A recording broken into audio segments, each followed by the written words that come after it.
Okay, so I'm going to multiply using an area model. I'm going to multiply two-digit numbers by two-digit numbers.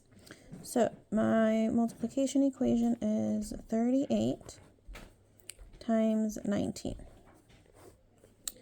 My first step when I am using an area model is I have to break these two factors up into expanded form. And the way I like to write it is, so 38 in expanded form is 30 plus 8.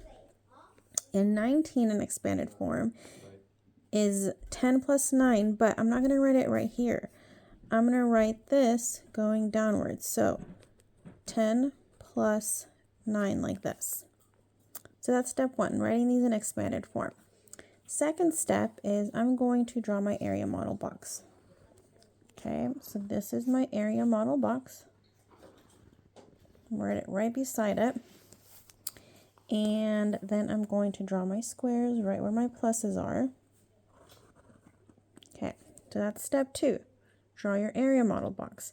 Step three is to multiply. So I'm going to multiply 10 times 30 because these are the two numbers that meet right here. So my basic fact is 1 times 3, and then I just include my zeros in my answer. So 1 times 3 is 3, but 10 and 30, so there's two zeros. My factors have two zeros. So it's going to be 300. 10 times 30 is 300. Next one, so 30 times 9 is, so 9 times 3 is 27, but 30 has a 0, so I have to include a 0 in my partial product. Next one is, so 10 times 8 is 80. And then last but not least, so 8 times 9 is 72. Okay, the last thing I have to do is I have to add my partial products. If you can't do this mentally, then I advise you to stack these up by place value. So make sure, so if you're going to do that, so do 300. So this is if I can't do this mentally. If you can do this mentally, then do it mentally.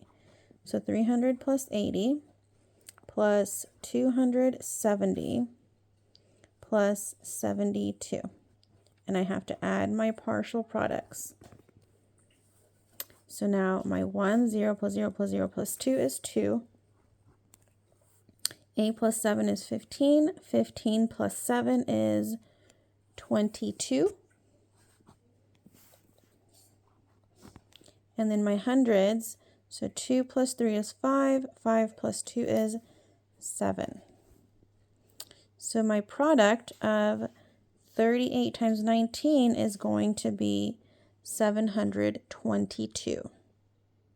And that is how you multiply using an area model.